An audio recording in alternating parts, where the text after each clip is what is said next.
بسم الله الرحمن الرحيم وإذ جعلنا البيت مثابة للناس وأمنا স্মরণ করুন যখন আমি কাবা ঘরকে করলাম মানুষের জন্য মিলন কেন্দ্র এবং মানুষের জন্য এটা করলাম নিরাপদ। এই জায়গাটা যে আসবে এইখানে যে আসবে সে নিরাপদ থাকবে। বর্তমান সময়েও এখনো পর্যন্ত কাবা ঘর অঞ্চলে এখানে যদি কেউ ঢোকে, এখানে অবস্থান করে, তাহলে তাকে কোনো অবস্থায় সেখান থেকে বহিষ্কার করা যাবে না, তার কোনো ক্ষতি সাধন করা যাবে না। তবে হ্যাঁ, যে ব্যক্তি ওই স্থানে ঢোকার পরে ওইখানে কোনো ফিতনা করবে তাহলে তাকে আক্রান্ত করা যাবে, তাকে ধরা যাবে। তাই ছাড়া সকলের জন্য এই জায়গাটা নিরাপদ। আল্লাহ তাআলা বলতেছেন, ওয়াত্তাখিযু মিন মাকামি ইব্রাহিমা মুসাল্লা, তোমরা ইব্রাহিম আলাইহিস সালামের দাঁড়ানোর স্থান যেখানে আছে সেই জায়গাটা তোমরা নামাজ আদায় করো, সালাত আদায় করো। ইব্রাহিম আলাইহিস সালামের দাঁড়ানোর স্থানটা কি? ইব্রাহিম আলাইহিস সালাম যখন কাবা ঘর নির্মাণ করেন তখন তার সন্তানকে একটা পর্যায়ে বলেন যে, বাবারে, আমি তো এখন আমার যেই লেভেল আছে এই লেভেল পর্যন্ত গাঁথা হয়ে গেছে, এখন আর একটু উঁচুতে গাঁথতে হবে, আমার পায়ের নিচে একটু উঁচু কিছু দিতে হবে, যাতে আমি একটু উঁচু হয়ে তারপরে আমি গাঁথতে পারি। তখন ইসমাঈল আলাইহিস সালাম তিনার জন্য যে পাথর নিয়ে এসেছিলেন, যে পাথরের উপর তিনি দাঁড়ায় গাঁথতেছিলেন, সেই পাথরে ওনার পাটাকে আল্লাহ তাআলা ওনার পাটাকে সেখানে স্থির করে দিলেন এবং ওনার পায়ের একটা ছাপ ওখানে আল্লাহ তাআলা দিয়ে দিলেন এবং ওই পাথরটাকে আল্লাহ তাআলা লিফটের মতো করে দিলেন, যেখানে যতটুকু প্রয়োজন সেখানে ততটুকু পরিমাণ উঁচু হয়ে যাচ্ছিল। এভাবে ইব্রাহিম আলাইহিস সালাম দেওয়াল গাঁথা সম্পন্ন করলেন। তা আল্লাহ তাআলা বলছেন যে সেই যে পাথরটা, এটা আমার নিদর্শন, এই পাথরটা হচ্ছে আল্লাহর নিদর্শন। এই পাথরের ভিতরে আছে আল্লাহ তাআলা ইব্রাহিম আলাইহিস সালামের প্রতি কতটা ভালোবাসা, ইব্রাহিম আলাইহিস সালামকে ভালোবাসেন, সেই ভালোবাসার নিদর্শন আছে পাথরের ভিতরে। যে কোনো মানুষ যদি সত্যিকারে আল্লাহর কাছে আত্মসমর্পণ করে তাহলে আল্লাহ তাআলা আল্লাহর এই বান্দাকে ভালোবাসেন। যেই আত্মসমর্পণ ইব্রাহিম আলাইহিস সালাম করেছিলেন, আত্মসমর্পণ করার মতো আত্মসমর্পণ করেছিলেন, যেটার দৃষ্টান্ত কোরআন হাদিসে অসংখ্য জায়গায় আমরা সামনে পড়তে পাবো, সেগুলো সামনে আমাদের আসবে সে বিষয়গুলো। তা আল্লাহ তাআলা তার এই বান্দার প্রতি যে ভালোবাসা, সেই ভালোবাসার থেকে তার বান্দাকে যেই পাথরের প্রতি তার পাটা বসায় দেন, তার সুবিধা মতো সে পাথরটাকে ঘুরাই দিয়েছেন, সরাই দিয়েছেন। এবং আল্লাহ তাআলা ইব্রাহিম আলাইহিস সালামকে স্মরণীয় করে রাখার জন্য তাকে তিনি মানুষের কাছ থেকে ভুলতে দেবেন না। আল্লাহ যাকে ভালোবাসেন তার একটা নিদর্শন আছে, এই যাকে আল্লাহ ভালোবাসেন আল্লাহ তাআলা তাকে তার সৃষ্টির ভিতরে প্রসিদ্ধ করে দেন। আল্লাহর ভালোবাসার একটা নিদর্শন এটাই, আল্লাহর সৃষ্টিও তাকে ভালোবাসে। তা আল্লাহ তাআলা তার এই বান্দার ভালোবাসা, আল্লাহ তাআলা তিনি তাকে ভালোবাসতেন, সেই বান্দাকে তিনি সেখানে তার পায়ের ছাপটা যেখানে আছে সেখানে আমাদেরকে 2 রাকাত নামাজ পড়ার জন্য আল্লাহ আদেশ দিয়েছেন। পবিত্র কোরআনে ইব্রাহিম আলাইহিস সালাম সম্পর্কে সবচেয়ে সুন্দর যে কথাটা আছে, আল্লাহ বলেন যে ওয়াত্তাখাযাল্লাহু ইব্রাহিমা খলিলা, আল্লাহ তাআলা ইব্রাহিমকে খলিল হিসেবে গ্রহণ করেছেন। বন্ধু, খলিল বলা হয় হচ্ছে অন্তরঙ্গ বন্ধু। ইব্রাহিম আলাইহিস সালামকে আল্লাহ তাআলা অন্তরঙ্গ বন্ধু হিসেবে গ্রহণ করেছেন। আল্লাহ তাআলার কোনো পরিবার নেই, আল্লাহ তাআলার কোনো সন্তান নেই, আল্লাহ তাআলার উপরে কেউ নেই, আল্লাহ তাআলা নিজেই সব কিছু। তিনি তার গোলাম যারা হবে, সেই গোলাম তার অনুগত গোলাম যারা হবে, সেই গোলামদের ভিতর থেকে কিছু গোলামকে তিনি তার অন্তরঙ্গ বন্ধু বানাবেন, কিছু গোলামকে শুধু বন্ধু বানাবেন। যারা সত্যিকারে গোলাম হবে, আল্লাহর কাছে আত্মসমর্পণ করবে, পবিত্র কোরআন বিভিন্ন জায়গায় বলেছেন আল্লাহু ওয়ালিয়ুল্লাযিনা আমানু, যারা ঈমান এনেছে সত্যিকারের ভাবে, আল্লাহ তাআলা সেই ঈমানদারদের বন্ধু। আল্লাহ তাআলা এইভাবে তার ভালোবাসার নিদর্শন এখানে রেখে দিয়েছে যে ইব্রাহিম আলাইহিস সালামের যেই পা, যেখানে আল্লাহ তাআলা ভালোবেসে তার পায়ের ছাপটা পাথরের উপরে গেঁথে দিয়েছেন, সেই পায়ের ছাপ যেখানে আছে আল্লাহর ভালোবেসে আল্লাহ এটা দিয়েছেন, সেই পাথরের কাছে মানুষকে 2 রাকাত নামাজ পড়ার জন্য আদেশ দিয়েছেন, যাতে করে কিয়ামত পর্যন্ত মানুষ ইব্রাহিম আলাইহিস সালামের কথা মনে করে এবং ইব্রাহিম আলাইহিস সালামের প্রতি আল্লাহর যে দয়া, সেই দয়াটাও সে মানুষ মনে করে এবং সেইভাবেই আল্লাহর কাছে দয়া পাওয়ার জন্য মানুষ পৃথিবীর অন্য মানুষের জন্য সেইভাবে চেষ্টা করে। আল্লাহ তাআলা এই জন্যই এই পাথরটা আমাদের সকলের জন্য এই পাথরের কাছে যায় 2 রাকাত নামাজ পড়ার জন্য আল্লাহ তাআলা পবিত্র কোরআনে আদেশ দিয়েছেন। এরপর আল্লাহ বলতেছেন, ওয়াহিদনা ইলা ইব্রাহিম ওয়া ইসমাঈল আন তাহিরা বাইতিয়া লিত-তাইফিন ওয়াল আকিফিন ওয়ার রুকআইন ওয়াস সুজুদ। আল্লাহ তাআলা বলতেছেন, আমি ইব্রাহিম এবং ইসমাঈল তাদেরকে আদেশ দিলাম, তাদেরকে বললাম যে তোমরা কি করবে, আন তাহিরা বাইতিয়া, আমার এই ঘরকে পবিত্র রাখবে, আমার এই ঘর পরিষ্কার পরিচ্ছন্ন করে রাখবে। দেখেন, আল্লাহর ঘর পরিষ্কার পরিচ্ছন্ন করার জন্য আল্লাহ কাকে আদেশ দিচ্ছেন? আল্লাহর সব থেকে প্রিয় নবী, যে সেই নবীকে আদেশ দিচ্ছেন যে তোমরা দুই নবী একসাথে, বাপ বেটা দুইজন এই ঘরটা পরিষ্কার রাখবে, পরিচ্ছন্ন রাখবে। খালি ঘর নির্মাণ করলে শেষ না, ঘরের খেদমত করবে। এই ঘরের খেদমত ইসমাইল আলাইহিস সালাম সারা জীবন করে গেছেন। ঘরের খেদমত পরবর্তী তার বংশধররা করতে করতে আসছে, এখন পর্যন্ত ঘরের খেদমত চলতেছে।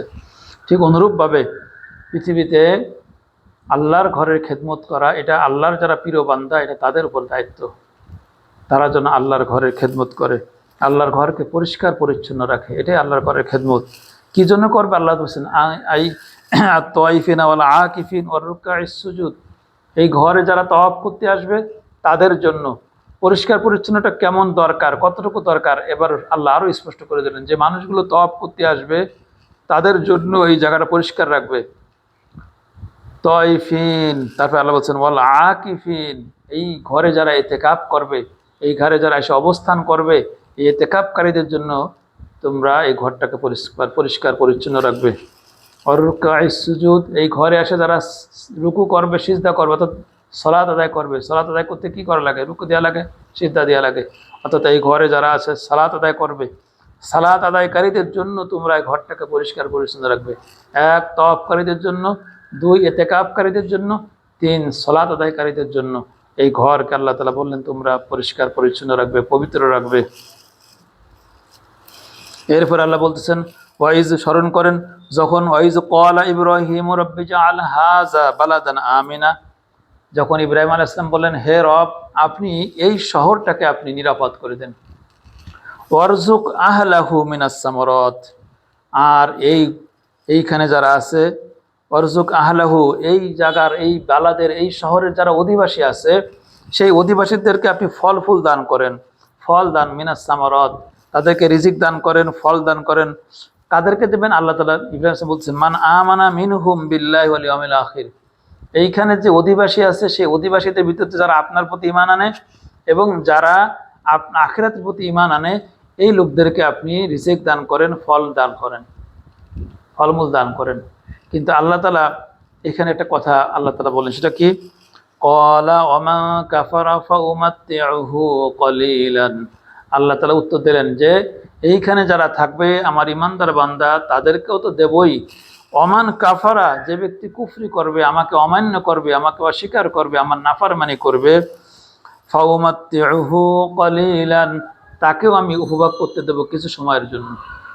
এখন এইখানে ইব্রাহিম আলাইহিস সালাম একটা দোয়া করলেন কি? আল্লাহ আগের যে আয়াতটা ছিল, এই একটা দুইটা আয়াত আগে যেখানে ছিল, সেখানে ইব্রাহিম আলাইহিস সালাম বলেছেন আল্লাহ আমার সন্তানদেরকে আপনি নেতা বানাই দেন, গড়ে বলে দিয়েছিলেন। গড়ে বলার সাথে সাথে আল্লাহ বলেন ক্বালা লা ইয়ানালু আহাদিজ জালিমিন, যারা জালিম সীমা লঙ্ঘনকারী যারা, তাদের ক্ষেত্রে আমার এই কথা প্রযোজ্য হবে না।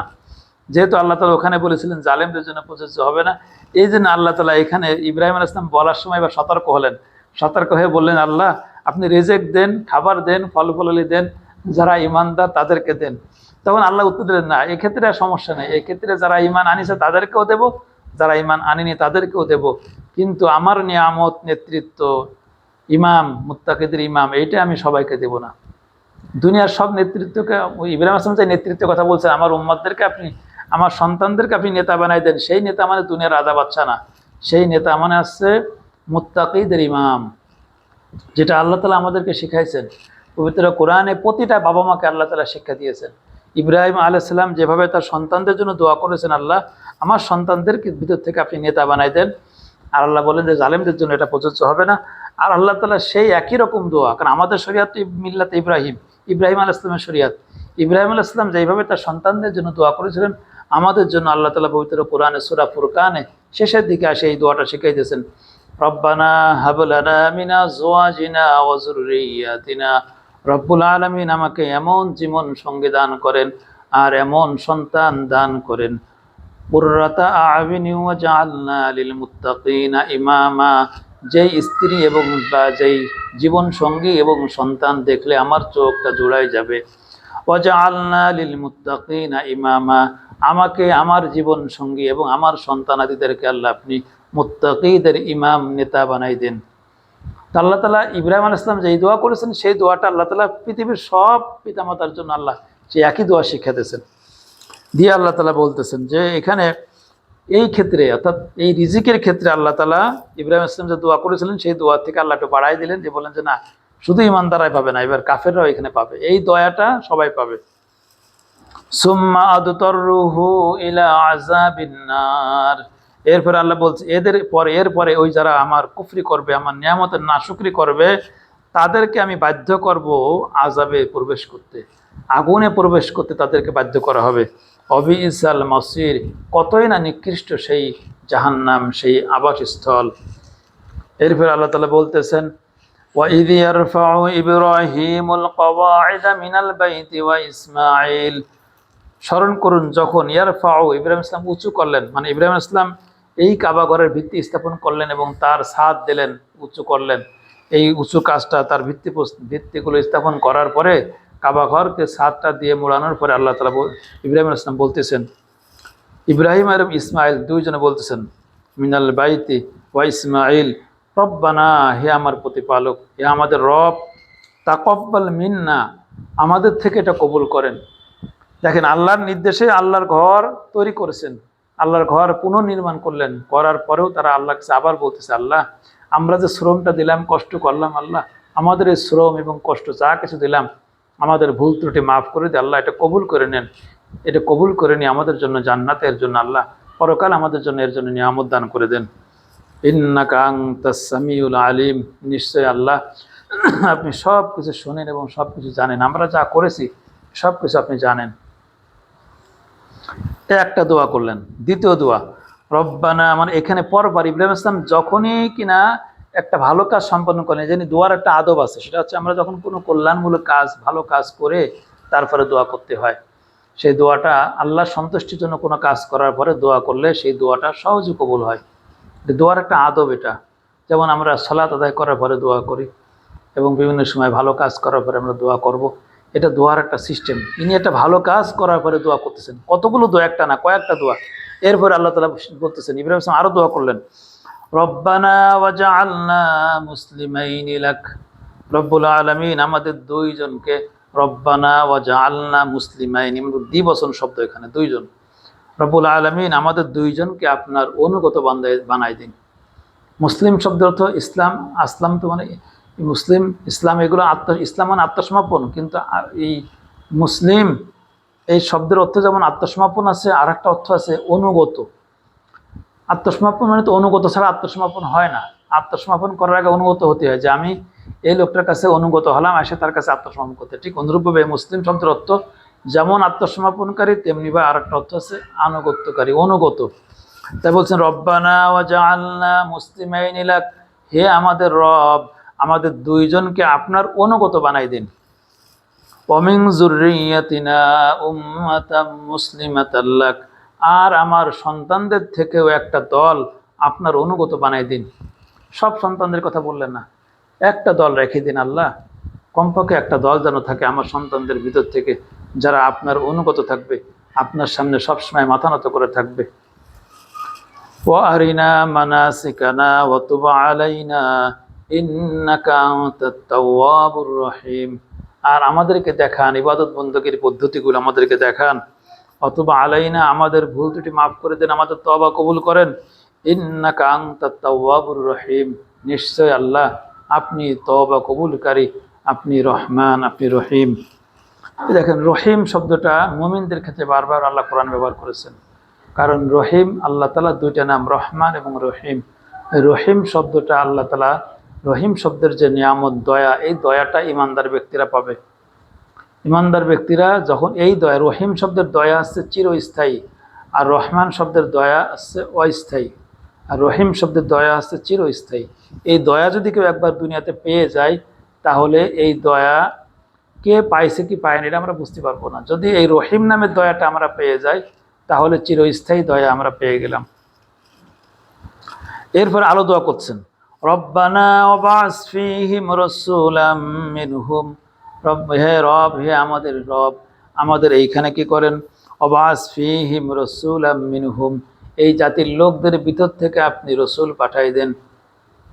ইয়াতলু আলাইহিম আয়াতিকা, সেই রসুল আপনার আয়াতগুলো মানুষকে তেলাওয়াত করে শোনাবে, মানুষকে বর্ণনা করে শোনাবে। তেলাওয়াত মানে বুঝিয়ে দেওয়া, তেলাওয়াত মানে বুঝে বুঝে পড়া, বুঝে বুঝে দেওয়া।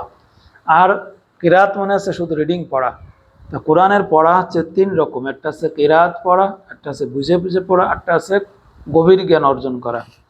তা এই জ্ঞানের ভিতরে তিনটেই সবের কাজ, কিরাত পড়লেও সব, তেলাওয়াত করলেও সব, আর গভীর জ্ঞান অর্জন করলেও সব। তবে গভীর জ্ঞান অর্জনের সব থেকে বেশি গভীর জ্ঞান যারা অর্জন করেন কোরআনের, তারা সব থেকে ভাগ্যবান ব্যক্তি, কোরআনের গভীর জ্ঞান যারা পায়।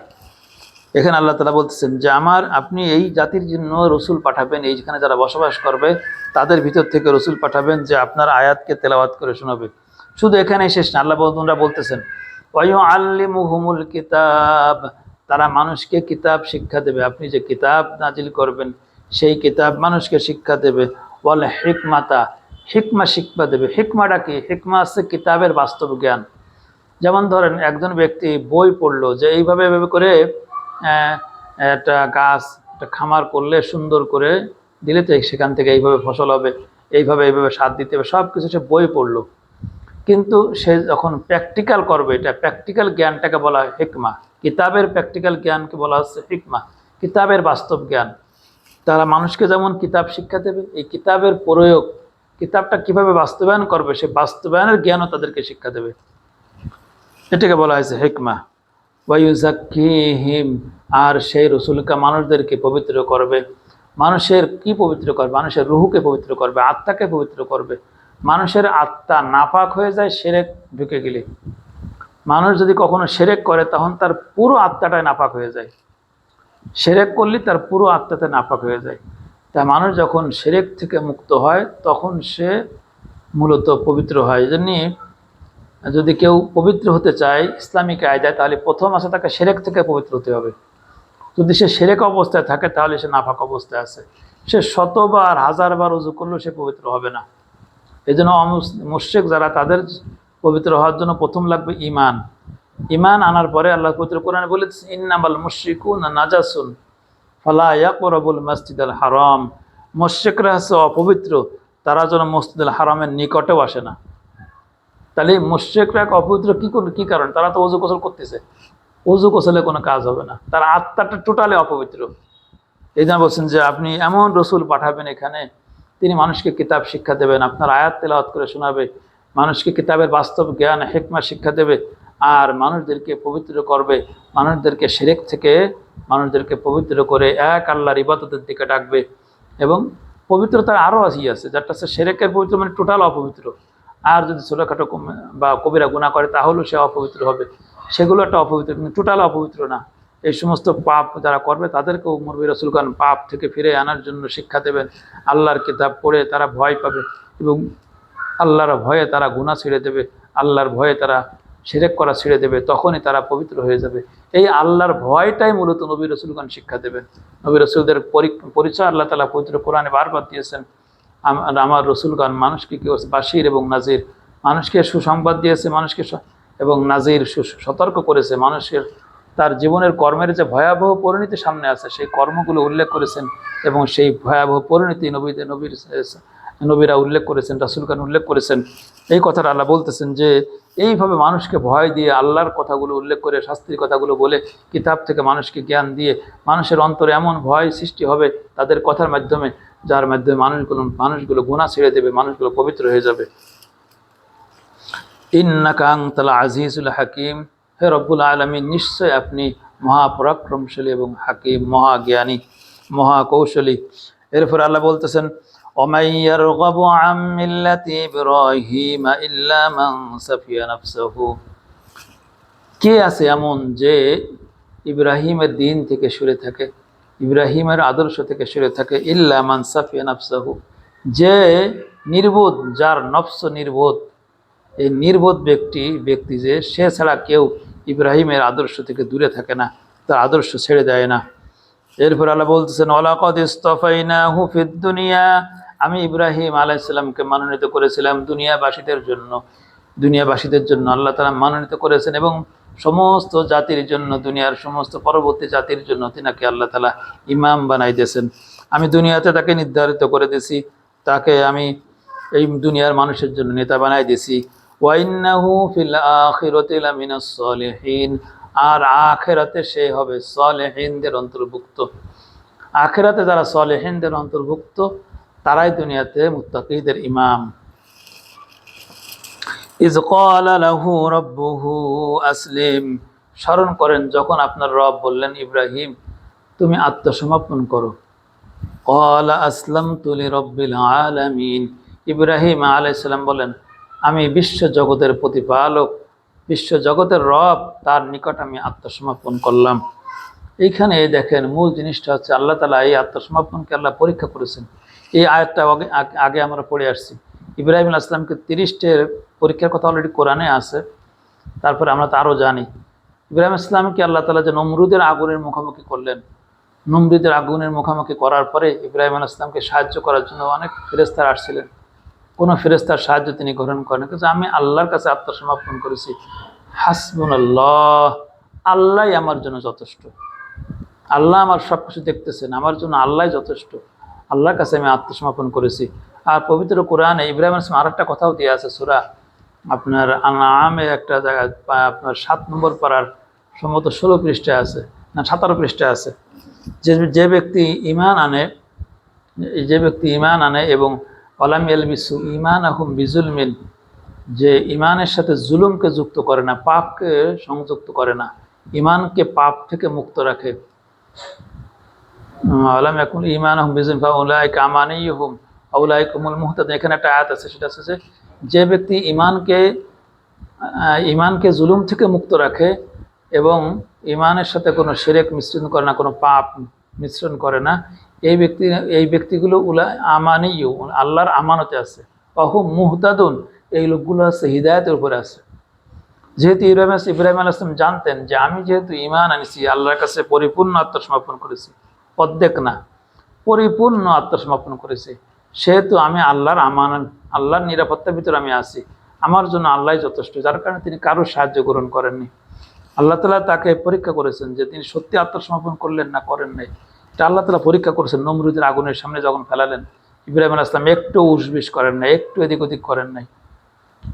যতটুকু আমরা তাফসিরে পাই, যখন তাকে উলঙ্গ করা হয়েছিল তখন তিনি কেঁদেছিলেন, তখন আল্লাহ তাআলা বলেছিলেন, তাকে জানাই দিয়েছেন যে তোমাকে আমি কিয়ামতের দিন সর্বপ্রথম পোশাক দান করব, এই সের কারণে তোমাকে সর্বপ্রথম আমি পোশাক দান করব।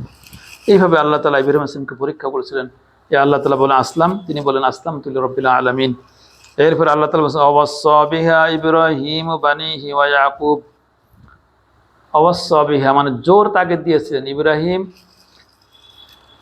এবং বানিহি, তার আওয়াসসা বিহা ইব্রাহিম বানিহি এবং তার সন্তানদের বিষয়ে, ওয়া ইয়াকুব এবং ইয়াকুব, দুইজনই তার সন্তানদেরকে জোর তাগিদ দিয়ে বলে গেছেন যে তোমরা আল্লাহর প্রতি একনিষ্ঠ বিশ্বাস রাখবা, তোমরা মুসলিম না হয়ে মারা যাবে না। সেই তাদের কথাগুলো আল্লাহ তাআলা আবার কোরআন উল্লেখ করেছেন।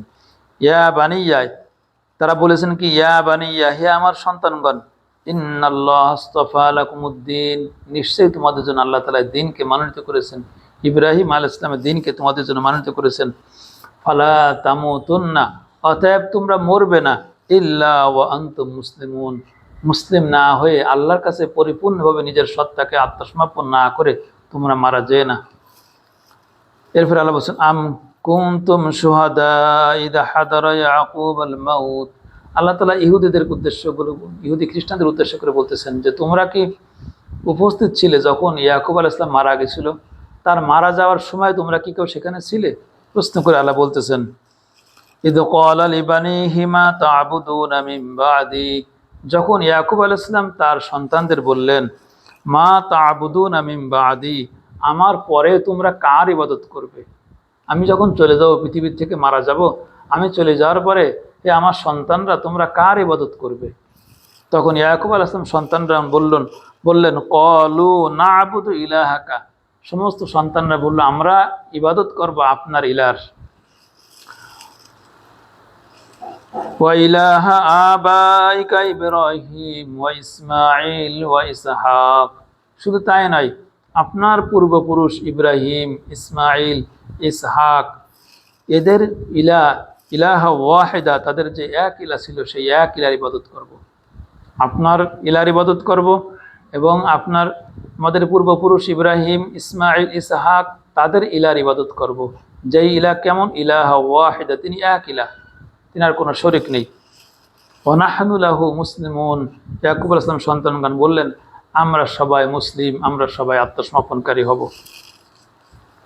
এরপর আল্লাহ বলছেন, তিলকা উম্মাতুন কদ খালাত লাহা মা কাসাবাত, তিলকা উম্মাতুন কদ খালাত, ওই যে আগের জাতিগুলো তারা গত হয়ে গেছে, লাহা মা কাসাবাত, তারা যা উপার্জন করেছে সেটা তাদের জন্যই, ওয়ালাকুম মা কাসাবতুম, আর তোমরা যা উপার্জন করবে সেটা তোমাদের জন্য, ওয়ালা তুসআলুনা আম্মা কানু ইয়ামালুন, তোমাদেরকে তাদের কর্মের জন্য প্রশ্ন করা হবে না, তারা যা করেছে তার জন্য তাদেরকে প্রশ্ন করা হবে, তাদের জন্য তোমাদের প্রশ্ন করা হবে না। এরপর আল্লাহ বলতেছেন, ইহুদিরা এবং নাসারারা কি বলে? ওয়াকালু কুনু হুদান আও নাসারা, তারা বলে যে তোমরা হয় ইহুদি হও অথবা নাসারা হও। তাহতাদুন, ওয়াকালু কুনু হুদান আও নাসারা তাহতাদু, যদি তোমরা ইহুদি এবং খ্রিস্টান, তারা উভয়ে বলে তোমরা হয় ইহুদি হও অথবা নাসারা মানে খ্রিস্টান হও, তাহলেই তোমরা সত্য পথ প্রাপ্ত হবে, তাহলেই তোমরা হিদায়েত পাবে। আল্লাহ তাআলা উত্তর দিলেন, কুল হে রাসূল, আপনি বলে দিন, বাল, বরং মিল্লাতা ইব্রাহিম হানিফা, যে ব্যক্তি ইব্রাহিম আলাইহিস সালামের দ্বীনকে একনিষ্ঠভাবে, হানিফা মানে একনিষ্ঠভাবে আনুগত্য করবে, ওমা কানা মিনাল মুশরিকিন, যারা ইব্রাহিম আলাইহিস সালামের দ্বীনকে একনিষ্ঠভাবে আনুগত্য করবে, ওই দিনকে মেনে চলবে, তারাই হিদায়েত পাবে। ওমা কানা মিনাল মুশরিকিন, আর ইব্রাহিম আলাইহিস সালাম মুশরিকদের অন্তর্ভুক্ত ছিলেন না।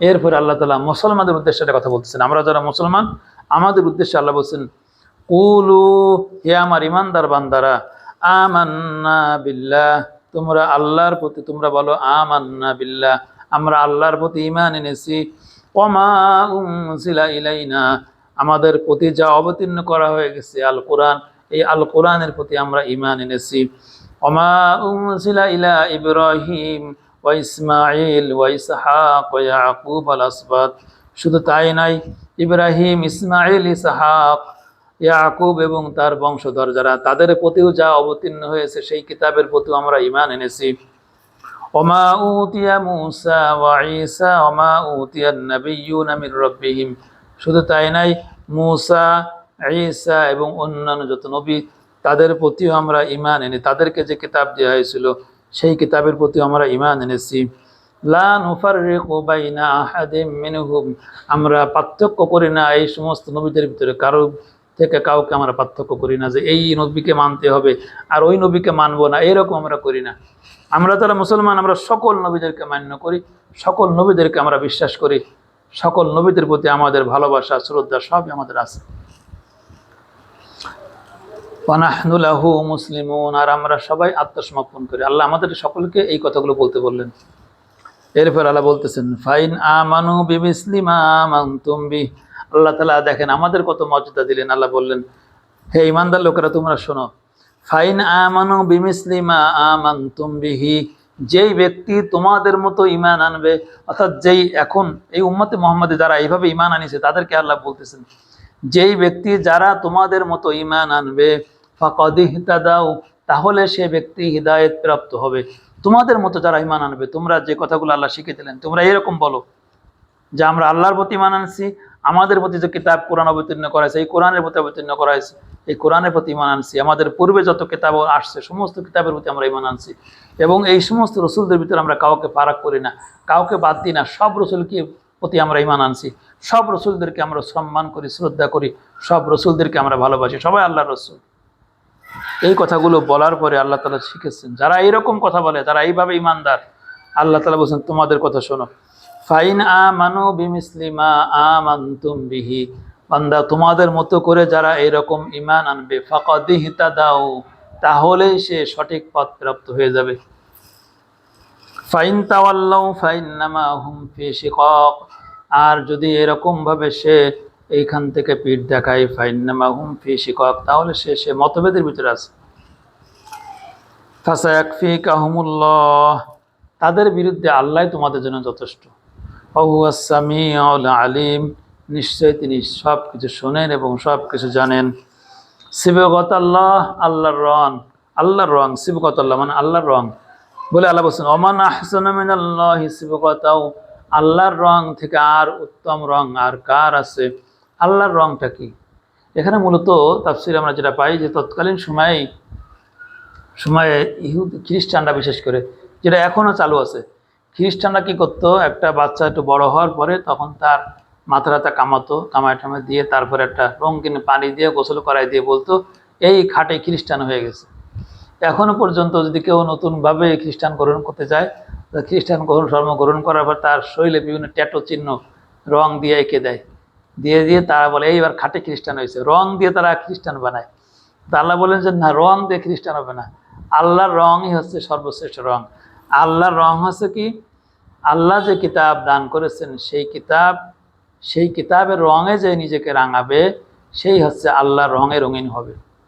আল্লাহ যে কিতাব আমাদের সামনে দিয়েছেন, এই কিতাবের পুরো অনুসরণ যার ভিতরে আছে তার উপরে আছে আল্লাহর রং। এটা কিভাবে আমরা বুঝবো না, এটা আল্লাহ ভালো জানেন, এত ব্যাখ্যা আমরা যাব না। আল্লাহ যেটা বলেছেন আমরা সেটে যাই। এবং এই রংটাই আছে সর্বশ্রেষ্ঠ রং, অর্থাৎ আল্লাহর কিতাবের আদর্শ দিয়ে নিজের যে আদর্শ, আল্লাহর কিতাবের আলোকে নিজের আদর্শ গড়ে তুললাম, এই আদর্শের যে রং, সেই রংটাই হচ্ছে সর্বশ্রেষ্ঠ রং, আর এটাই হচ্ছে আল্লাহর রং। ওয়া নাহনু লাহু আবিদুন, আর আমরা সবাই আল্লাহর ইবাদতকারী। কুল, হে রাসূল আপনি বলে দেন, আতুহাজ্জুনানা ফিল্লাহ, তোমরা কি আল্লাহ সম্পর্কে আমার সাথে বিতর্ক করতেছো? ওহুয়া রব্বুনা ওয়া রব্বুকুম, অথচ সেই আল্লাহ তোমাদের রব আর আমাদের রব। ওয়ালানা আমালুনা ওয়ালাকুম আমালুকুম, অতএব আমাদের আমল আমাদের জন্য, আমাদের কর্মফল আমরা ভোগ করব, আর তোমাদের আমল তোমাদের জন্য, তোমাদের কর্মফল তোমরা ভোগ করবে। ওয়া নাহনু লাহু মুখলিসুন, আর আমরা হচ্ছে আল্লাহর খাঁটি ইবাদতকারী, আল্লাহ তাআলাকে নাহনু লাহু মুখলিসুন, আমরা আল্লাহর জন্য খাস হয়ে গেছি, আমরা আল্লাহর জন্য বিশেষভাবে আল্লাহর একনিষ্ঠ বান্দা, আমরা বিশেষভাবে আল্লাহর কাছে আত্মসমর্পণ করেছি। আম তাকুলুনা ইন্না ইব্রাহিমা ওয়া ইসমাঈল ওয়া ইসহাক ওয়া ইয়াকুব ওয়াল আসবাতা কানু হুদান আও নাসারা, আল্লাহ বলেন অথবা তোমরা কি এটা বলতে চাও, তাকুলুনা তোমরা কি এটা বলো, ইন্না নিশ্চয় ইব্রাহিম, ইসমাঈল, ইসহাক, ইয়াকুব ওয়াল আসবাত এবং তার বংশধররা, কানু হুদান তারা ছিলেন ইহুদি, আও নাসারা অথবা তারা ছিল নাসারা, তোমরা কি এই কথা বলো? কুল, হে রাসূল আপনি বলে দেন, আনতুম আ'লামু আমিল্লাহ, তোমরা কি এই বিষয়ে আল্লাহর থেকে বেশি ভালো জানো? অমান আযলামু, তার থেকে কে বেশি বড় জালেম, মিম্মান কাতামা শাহাদাতান ইনদাহু মিনাল্লাহ, যারা গোপন করে শাহাদাত, সাক্ষ্যকে গোপন করে, আল্লাহর সাথে তাদের যে সাক্ষ্য ছিল, ওয়াদা ছিল, সেই ওয়াদাকে গোপন করে। আমাল্লাহু বিগাফিলিন আম্মা তা'মালুন, তারা যা কিছু করে এই বিষয়ে আল্লাহ তাআলা সব জানেন। এই ইহুদি খ্রিস্টানরা জানতো, তাদের জানা ছিল, তারা ইব্রাহিম, ইসমাঈল, ইসহাক তারা সবাই মুসলিম ছিল, তাদের কাছে কিতাব ছিল, তারা জানতো। তারা জানার পরে সেই সত্যটাকে গোপন করে তারা বলে কি, তারা সবাই ছিল ইহুদি নাসারা, তারা হয় ইহুদি ছিল অথবা নাসারা ছিল। এই যে সত্য জানার পরে সেই সত্য সাক্ষ্যকে তারা গোপন করে, তাই আল্লাহ বলেন যে সাক্ষ্যকে গোপন করে আল্লাহর বিষয়ে, আল্লাহ যে তথ্য জানাইছেন সেই জানার তথ্য জানার পরও তারা যে তথ্য গোপন করে, সাক্ষ্য গোপন করে, এর থেকে বড় জালেম আর কে হতে পারে? এরপর আল্লাহ বলেন, তিলকা উম্মাতুন কদ খালাত লাহা মা কাসাবাত ওয়া লাকুম মা কাসাবতুম, যে জাতি গত হয়ে গেছে, চলে গেছে, ওই জাতি তারা যা অর্জন করেছে, তারা তাদের জন্য তারা তাই পাবে। ওয়া লাকুম মা কাসাবতুম, আর তোমরা যা উপার্জন করতেছো সেইটা তোমাদের জন্য, তোমরা তাই পাবে। ওয়ালা তুসআলুনা আম্মা কানু ইয়ামালুন, তাদের আমলের বিষয়ে তোমাদেরকে প্রশ্ন করা হবে না। এখানে কিন্তু একটা এই কথাটা আগের একটা আয়াতে বললেন, পরে আর একটা আয়াত, এক পৃষ্ঠার এপাশে ওপাশে দুই পাশে আল্লাহ তাআলা কথাগুলো বললেন। কারণ হচ্ছে এই, মানুষ সব সময় পূর্বের লোকেদের দোহাই দিয়ে চলতে চায়, উনি কি ভুল করেছেন নাকি, অমুক পীর উনি এমন আল্লাহর জবরদস্ত আল্লাহ ছিলেন, উনি এই কাজ করে গেছে, উনি আল্লাহর ওলি, উনি এই কাজ করে গেছে, তাহলে আমরাও এটা করব। আল্লাহ তাআলা একটা কথা বললেন যে আসলে উনি কি কারণে করেছেন, ওনার কি ওজর ছিল, ওনার জানার ঘাটতি ছিল, তো আমরা জানি না, আল্লাহ জানেন। এই জন্য আল্লাহ তাআলা যদিও ইহুদিদের বিষয়ে বলছে, ইহুদিরা এরকম কথা বলছিল, তা এখন আল্লাহ তাআলা তাদের আমল নামা তারা পাবে, তোমাদের আমল নামা তোমরা যা করো তোমরা, তাদের বিষয়ে আল্লাহ কটুক ছাড় দেবে, কি করবে না করবে আল্লাহর হাতে। কিন্তু তোমরা যদি জেনে বুঝে সত্যকে অস্বীকার করো, জানার পরেও সত্যকে যারা অস্বীকার করবে তাদের পরিণতি হবে এরকম যে আল্লাহ তাআলা তাদের শাস্তি দেবেন। এই জন্য সত্য জানার পরে তারা যা করতেছে তার জন্য আল্লাহর কাছে তারা শাস্তিপ্রাপ্ত হবে। এই কথাগুলো আল্লাহ বারবার মনে করাই দিচ্ছেন। আল্লাহ তাআলা আমাদের সকলকে পবিত্র কোরআনের আমলের ভিতর থাকার তৌফিক দান করুন, আমিন।